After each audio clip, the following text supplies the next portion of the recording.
Hi പ്രിയമുള്ള സുഹൃത്തുക്കളെ, ഈ കേരള സർക്കാരിന്റെ പിൻബലത്തിലായിരുന്നു റഊഫും ടീമും ഇത്രയധികം കേരളത്തിൽ അഴിഞ്ഞാടിയത്. അവർക്കെതിരെ ഒരു പുൽക്കൊടി പോലും അനക്കാൻ ഒരാൾക്കും സാധിക്കില്ല. കാരണം തങ്ങളുടെ കയ്യിൽ യഥേഷ്ടം പച്ചക്കാശുണ്ട്.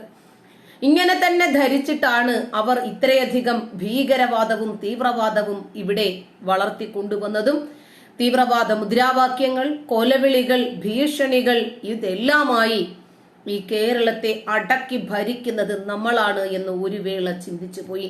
കേരളം ഇന്ത്യയിലാണ് എന്ന് പലവരും കേന്ദ്രം ഓർമ്മിപ്പിച്ചെങ്കിലും ഞങ്ങളുടെ രോമത്തിൽ പോലും തൊടാൻ, PFIയുടെ രോമത്തിൽ തൊടാൻ പോലും ഇഡിക്കോ അതല്ലെങ്കിൽ NIA സംവിധാനങ്ങൾക്കോ സാധിക്കില്ല എന്ന് പബ്ലിക്കിൽ വെല്ലുവിളിക്കേണ്ടി വന്നത് ആ ഒരു വിവരക്കേടുകൊണ്ട് മാത്രമാണ്.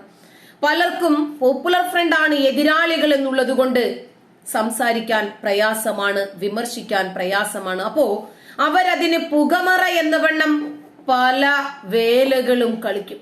പക്ഷേ അത് മനസ്സിലാക്കിയിട്ട് തന്നെയാണ് ധാരാളം ഓൺലൈൻ മാധ്യമങ്ങൾ വാർത്തകൾ സത്യസന്ധമായി റിപ്പോർട്ട് ചെയ്യുന്ന തിരക്കുകളിലാണ്. കാരണം അങ്ങനെ പോപ്പുലർ ഫ്രണ്ടിനെതിരെ സംസാരിക്കുന്നവരെ ഒക്കെ ഉന്മൂലനം ചെയ്യാനാണ് അവർ ശ്രമിക്കുന്നതെങ്കിൽ ഒരുപാട് ഉന്മൂലനങ്ങൾ അവർ ഇവിടെ ചെയ്യേണ്ടി വരും എന്ന് തന്നെയാണ് കാണിക്കുന്നത്. അപ്പോ റെയ്ഡുമായി ബന്ധപ്പെട്ടു, നിരോധനവുമായി ബന്ധപ്പെട്ട്, ഇപ്പോതാ ജപ്തിയുമായി ബന്ധപ്പെട്ട് കേന്ദ്രത്തിൽ BJP അല്ല ഭരിക്കുന്നതെങ്കിൽ ഇവിടെ എന്താകുമായിരുന്നു ഈ ജപ്തിയുമായി ബന്ധപ്പെട്ട് നടക്കുന്നത് എന്ന് ഒരു വേളയൊന്ന് ചിന്തിച്ചു നോക്കിക്കേ. പ്രക്ഷോഭങ്ങളായിരിക്കുമോ, അടിച്ചമർത്തലുകളായിരിക്കുമോ? ഈ സാമൂഹ്യ വിരുദ്ധർ ഈ ജനവികാരം നിയന്ത്രിക്കാൻ പ്രയാസപ്പെടുന്ന ഒരു സാഹചര്യത്തിലേക്ക് ഈ കേരളക്കരയെ കൊണ്ടുചെന്നെത്തിക്കില്ലായിരുന്നോ? പ്രക്ഷോഭങ്ങളും ഹർത്താലുകളും അടിച്ചു പൊട്ടിക്കലുകളും ഒക്കെ ഒരു ഹർത്താലിന്റെ ക്ഷീണം തീരാത്തത് കൊണ്ടാണ് അതിന് മുതിരാതിരുന്നത്. കാരണം ബുൾഡോസർ ബാബയെ പോലെ എല്ലാം അടിച്ചു നിരത്തുന്ന ഒരു സമീപനം കേരള സർക്കാരിനെയും സ്വീകരിക്കുമോ എന്നിവർ ഭയപ്പെട്ടു. പൊതുമുതൽ നശിപ്പിച്ചവർക്കെതിരെ ശക്തമായ നിയമ നടപടികളുമായി മുന്നോട്ട് പോകുന്ന ഒരു സർക്കാരുണ്ട്. ആ സർക്കാരിനെ കൺട്രോൾ ചെയ്യാൻ മുകളിൽ കേന്ദ്ര സർക്കാരുണ്ട് എന്ന് ധരിക്കാൻ, എന്ന് ചിന്തിക്കാൻ ഇവർക്ക് സാധിക്കാതെ പോയതുകൊണ്ടാണ് ഇങ്ങനെയൊക്കെ സംഭവിച്ചത്. ഇപ്പോൾ കൂടുതൽ തെളിവെടുപ്പുകൾ നടക്കുമ്പോൾ കൂടുതൽ ആളുകളിലേക്കാണ് കുറ്റപത്രം നീങ്ങുന്നത്. കേസുകളിൽ അന്വേഷണം പുതിയ തെളിവുകൾ കേന്ദ്രീകരിച്ചാണ്. സംസ്ഥാന സെക്രട്ടറി CA റൌഫിന്റെ റിമാൻഡ് കാലാവധി നീട്ടും. കുറ്റപത്രം സമർപ്പിക്കുന്നതിനുള്ള സമയപരിധി 90 ദിവസം കൂടി നീട്ടണമെന്നാവശ്യപ്പെടുന്ന NIA അപേക്ഷ കൊച്ചി NIA കോടതി ഇന്ന് പരിഗണിക്കും. ഏരിയ റിപ്പോർട്ടർ മുഹമ്മദ് സാദിഖിന്റെ കസ്റ്റഡി കാലാവധി ഇന്ന് തീരുകയാണ്. നിരോധിത ഭീകര സംഘടന PFIയുടെ രാജ്യവിരുദ്ധ മതഭീകരവാദ കേസുകളിൽ അന്വേഷണം പുരോഗമിക്കുന്നതിനിടെയാണ് പുതിയ തെളിവുകളിൽ കൂടി അന്വേഷണം നീളുന്നത്. ഇതിനായി അന്വേഷണം പൂർത്തിയാക്കാൻ കൂടുതൽ സമയം തേടുകയാണ് NIA. 90 ദിവസത്തെ റിമാൻഡ് കാലാവധി കഴിയുന്ന PFI സംസ്ഥാന സെക്രട്ടറി CA റൌഫിന്റെ റിമാൻഡ് 90 ദിവസം കൂടി നീട്ടണമെന്ന NIAയുടെ അപേക്ഷ കൊച്ചിയിലെ പ്രത്യേക NIA കോടതി ഇന്ന് പരിഗണിക്കും. അന്വേഷണം പുരോഗമിക്കുമ്പോൾ അനുദിനം പുതിയ തെളിവുകളും മൊഴികളും ലഭിക്കുകയാണെന്നും കൂടുതൽ പേരെ ചോദ്യം ചെയ്യേണ്ടതുണ്ടെന്നും വ്യക്തമാക്കിയ NIA അന്വേഷണം പൂർത്തിയാക്കി കുറ്റപത്രം സമർപ്പിക്കാനാണ് കൂടുതൽ സമയം തേടുന്നത്. നേരത്തെ അറസ്റ്റിലായ മറ്റു പ്രതികളുടെ റിമാൻഡ് കാലാവധി NIAയുടെ അപേക്ഷ പരിഗണിച്ച് കോടതി നീട്ടിയിരുന്നു. PFI സംസ്ഥാന ജനറൽ സെക്രട്ടറി അബ്ദുൾ സത്താർ അടക്കമുള്ള 14 സംസ്ഥാന നേതാക്കളും പ്രാദേശിക ഭാരവാഹികളുമായിരുന്നു നേരത്തെ അറസ്റ്റിലായിരുന്നത്. CA റൌഫ് പിന്നീടാണ് അറസ്റ്റിലായത്. ഒളിവിലിരുന്ന നിരോധിത ഭീകര സംഘടനയെ നിയന്ത്രിക്കുകയായിരുന്നു റൌഫ്. ഇതിനിടെ NIA കഴിഞ്ഞ ദിവസം അറസ്റ്റ് ചെയ്ത PFI ഏരിയ റിപ്പോർട്ടർ മുഹമ്മദ് സാദിഖിന്റെ കസ്റ്റഡി കാലാവധി ഇന്ന് അവസാനിക്കും. കഴിഞ്ഞ റൌഫ് ഒളിവിലിരുന്നു 100-ലധികം യോഗങ്ങൾക്ക് നേതൃത്വം വഹിച്ചപ്പോൾ ഈ കേരളത്തിലെ ഒരു പോലീസ് സന്നാഹത്തിനും റഊഫ് എവിടെയാണ് എന്ന് കണ്ടെത്താൻ സാധിച്ചിട്ടില്ല. രാജ്യവിരുദ്ധതയും രാജ്യദ്രോഹവും ചെയ്യുന്നത് ആരായിരുന്നാലും അവർക്കൊക്കെയുള്ള ശിക്ഷ ഇത് തന്നെയായിരിക്കണം. ഈ കേരളക്കരയിൽ ഇവർ ചെയ്തു കൂട്ടിയതിനൊന്നും ഇതൊന്നും ഒരു പരിഹാരമാകില്ല. 3785 പേരുടെ സ്വത്തുവകകളാണ് കണ്ടുകെട്ടാൻ ഹൈക്കോടതി പറഞ്ഞിരിക്കുന്നത്. അതിൽ 100-200 പേരുടെയൊക്കെ ജപ്തി നടപടികൾ പൂർത്തീകരിക്കുമ്പോൾ ആരുടെയോ കണ്ണിൽ പൊടിയിടാൻ ശ്രമിക്കുന്നത് പോലെ മറ്റുള്ള ആളുകളുടെ ജപ്തി നടപടികളൊക്കെ ഏത് കാലത്ത് പൂർത്തീകരിക്കുമെന്നാണ്. തൽക്കാലം മാധ്യമങ്ങളുടെ കണ്ണിൽ പൊടിയിടാനും കോടതിയെ കബളിപ്പിക്കാനും വേണ്ടി നാമമാത്രമായി മാത്രം മുൻനിര നേതാക്കളെ ഒഴിവാക്കി അണികളുടെ പേരിലുള്ള ജപ്തി നടപടികൾ മാത്രമാണ് ഇപ്പോൾ പൂർത്തീകരിച്ചിരിക്കുന്നത്. അതിലോ ഒരുപാട് നിരപരാധികളും പെട്ടിട്ടുണ്ട്. ഇവർ ചെയ്തതൊന്നും ചെറിയ കാര്യങ്ങളല്ല. ഈ കേരളക്കരയിൽ ഇവർ ചെയ്തു കൂട്ടിയ ഭീകരവാദങ്ങളും തീവ്രവാദങ്ങളും ഒക്കെ എണ്ണിയാലൊടുങ്ങാത്തവയായിരുന്നു. പാലക്കാട്ടെ RSS ബൗദ്ധിക് പ്രമുഖ സഞ്ജിത് വധ കേസിൽ ഒരാൾ കൂടി അറസ്റ്റ്. പോപ്പുലർ ഫ്രണ്ട് ഭീകരൻ സയ്യിദ് മുഹമ്മദ് ആഷിഖാണ് അറസ്റ്റിലായത്. കൊല്ലങ്കോട് സ്വദേശിയായ സയ്യിദ് മുഹമ്മദ് PFI ജില്ലാ റിപ്പോർട്ടറായിരുന്നു. കൊലപാതകത്തിൽ ഗൂഢാലോചനയിൽ ഉൾപ്പെടെ പങ്കെടുത്തയാളാണ്. പ്രതി വിവരങ്ങൾ അരുൺ ആലത്തൂർ നൽകും. അരുൺ, ഇയാളുടെ അറസ്റ്റ് എപ്പോഴാണ് രേഖപ്പെടുത്തിയത്? വിവരം. അല്പസമയം മുൻപാണ് പാലക്കാട്ടെ മണ്ഡലം ബൗദ്ധിക് പ്രമുഖായ ഒരാൾ കൂടി അറസ്റ്റ് ചെയ്തിരിക്കുന്നത്.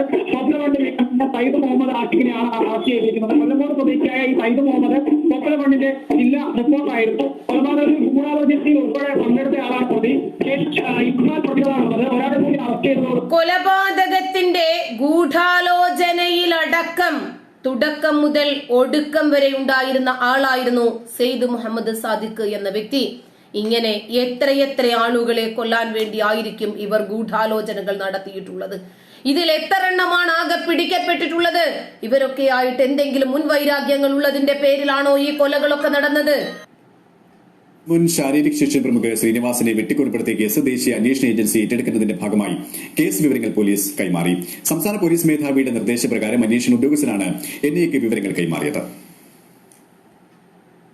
പാലക്കാട്ടെ RSS മുൻ ശാരീരിക ശിക്ഷൺ പ്രമുഖ ശ്രീനിവാസൻ വധക്കേസ് NIA ഏറ്റെടുത്തതിന് പിന്നാലെയാണ് കേസുമായി ബന്ധപ്പെട്ട വിവരങ്ങൾ പോലീസ് ദേശീയ അന്വേഷണ ഏജൻസിക്ക് കൈമാറിയത്. സംസ്ഥാന പോലീസ് മേധാവിയുടെ നിർദ്ദേശപ്രകാരം അന്വേഷണ ഉദ്യോഗസ്ഥനായ DYSP അനിൽകുമാറാണ് NIAക്ക് വിവരങ്ങൾ നൽകിയത്. കേസ് വിവരങ്ങൾ ലഭിക്കാൻ നേരത്തെ ഹൈക്കോടതി രജിസ്ട്രാർക്ക് NIA അപേക്ഷ നൽകിയിരുന്നു. എന്നാൽ നിലവിൽ കേസ് പരിഗണിക്കുന്ന പാലക്കാട് 1ാം ക്ലാസ് മജിസ്ട്രേറ്റ് കോടതിയിൽ നിന്നുള്ള ഫയലുകൾ 2 ദിവസത്തിനകമായിരിക്കും NIA കോടതിയിലെത്തുക. നിലവിൽ കേരള പോലീസ് അന്വേഷിക്കുന്ന കേസിൽ 43 പോപ്പുലർ ഫ്രണ്ട് ഭീകരവാദികളെ പിടികൂടിയിട്ടുണ്ട്. ആകെ 52 പേരെയാണ് പ്രതി ചേർത്തിട്ടുള്ളത്. വിദേശത്തുള്ള 3 പ്രതികളെ പിടികൂടാൻ പോലീസ് നേരത്തെ ശ്രമം തുടങ്ങിയിരുന്നു. എന്നാൽ കണ്ടെത്താൻ കഴിഞ്ഞിട്ടില്ല. കേസ് NIA ഏറ്റെടുക്കുന്നതോടെ വിദേശത്തുള്ള പ്രതികളുടെ പാസ്പോർട്ട് റദ്ദാക്കുന്നത് ഉൾപ്പെടെയുള്ള നടപടികളിലേക്ക് കടക്കാനാണ് സാധ്യത. അന്വേഷണത്തിന്റെ ഭാഗമായി NIA ഉദ്യോഗസ്ഥർ ഉടൻ പാലക്കാട് എത്തുമെന്നും വിവരമുണ്ട്. അതേസമയം കേസ് അന്വേഷിച്ച പാലക്കാട് നർക്കോട്ടിക് സെൽ DYSP അനിൽകുമാറിനെ ഫോണിൽ വിളിച്ച് വധഭീഷണി മുഴക്കിയ സംഭവത്തിൽ കേരള ഒരു വ്യക്തിയെ കൊല്ലാൻ 53-52 ആളുകളാണ് തീരുമാനിച്ചു മുന്നോട്ട് വരുന്നത്. എന്ത് മൃഗീയമായ ഒരു രീതിയാണെന്ന് നോക്കൂ.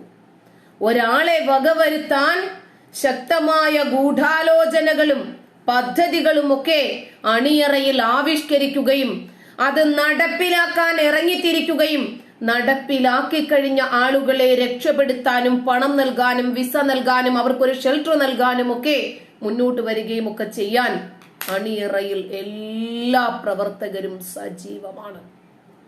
ഓരോരുത്തർക്കും ഓരോരോ ഡ്യൂട്ടികൾ വേർതിരിച്ചു നൽകാൻ ഇവർക്കൊരു ഭരണകൂടമുണ്ട്.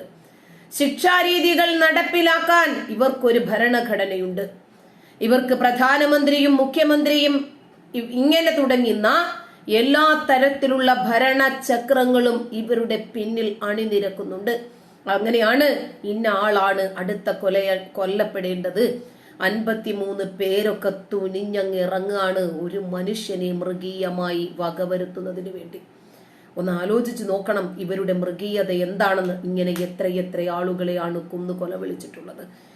ഏത് സംഘടനയിൽപ്പെട്ട ആളാണെങ്കിലും ശരി, ഒരു മനുഷ്യന്റെ ജീവൻ എടുക്കാൻ ഒരാൾക്കും അധികാരമില്ല. ഒരാൾക്കും. അത് രാഷ്ട്രീയത്തിന്റെ പേരിലാണെങ്കിലും ശരി, മതത്തിന്റെ പേരിലാണെങ്കിലും ശരി, ശക്തമായ അന്വേഷണം വേണം ഇതിന് പിന്നിൽ. ഇതാരാണോ ഇതിന് പിന്നിൽ പ്രവർത്തിച്ച കരങ്ങൾ, അവരെ നിയമത്തിന് മുന്നിൽ കൊണ്ടുവരികയും ചെയ്യേണ്ടത് അനിവാര്യമാണ്. കേരളത്തില് ഒരു ഭീകര അന്തരീക്ഷം സൃഷ്ടിക്കാൻ ആര് ശ്രമിച്ചാലും ശരി, അവർ ജനാധിപത്യ വിരുദ്ധരാണ്. അവർ മനുഷ്യാവകാശ ലംഘനം നടത്തുന്നവരാണ്. ഭരണഘടനയെ ലംഘിച്ചതിന്റെ പേരിൽ, ജനാധിപത്യത്തെ തകർക്കാൻ ശ്രമിക്കുന്നതിന്റെ പേരിൽ രാജ്യദ്രോഹ കുറ്റമാണ് അവരുടെ മേലെ ചുമത്തേണ്ടത്. നന്ദി.